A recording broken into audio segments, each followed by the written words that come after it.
ठाण्यातील Jupiter hospital बाहेर परप्रांतीय ओला चालकानं वृद्ध नागरिकाला मारहाण केली आहे। मारहाणीचा व्हिडिओ व्हायरल झालेला आहे।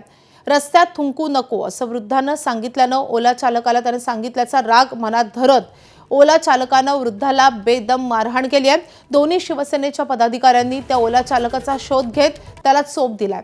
त्यानंतर चालकाला वर्तकनगर पोलिसांच्या स्वाधीन करण्यात आलंय। तर ज्येष्ठ नागरिकाला मारहाण करणाऱ्या आरोपीवर कलम 307 लावा असे निर्देश उपमुख्यमंत्री एकनाथ शिंदेंनी ठाणे पोलीस आयुक्तांना दिलेत। शिंदेंनी ठाणे पोलीस आयुक्तांना कॉल करून याबाबत कारवाईचे निर्देश दिलेत। नगरला आता मी दिल्लीत आहे, ते वर्तक नगरला एक सिनियर सिटीजनला एका माणसाने मारलं। एक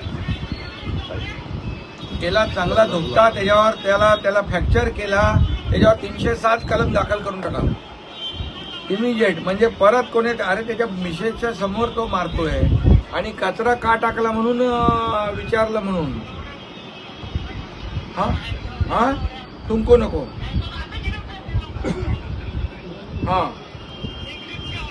नाही त्याला बरोबर त्याच्यावर 307 कलम करून टाका। कारण कसं आहे, असं परत बघा तो बिचारा, मी बघतोय त्याचा व्हिडिओ आणि त्याच्या मेसेजच्या समोर दोन्ही सिनियर सिटीजन आहेत।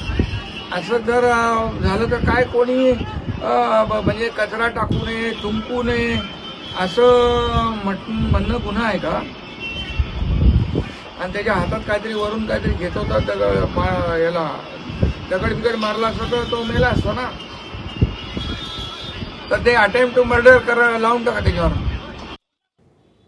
तर वृद्धाला झालेल्या या मारहाणीबाबत मनसेचे नेते अविनाश जाधव यांनी काय प्रतिक्रिया दिली आहे तेही पाहूयात। एक मुलगा गुटखा खाऊन रस्त्यात चुकत होता, त्याला हटकलं म्हणून त्याला एवढं बेदम मारलं गेलं की त्याचे व्हिडिओज आज सोशल मीडियावर फिरतात। मला असं वाटतं की ह्या सगळ्यांना त्यांची जागा दाखवली पाहिजे। ही दुसरी घटना आहे। काही दिवसापूर्वी जर तुम्ही पाहाल तर ठाणा मार्केटमध्ये पण काही 3-4 भैया लोकांनी मिळून एका ज्येष्ठ महिलेला मारलं होतं। मला असं वाटतं या घटना जर सतत महाराष्ट्रात होत असतील तर महाराष्ट्राचं बिहार व्हायला कधी वेळ लागणार नाही।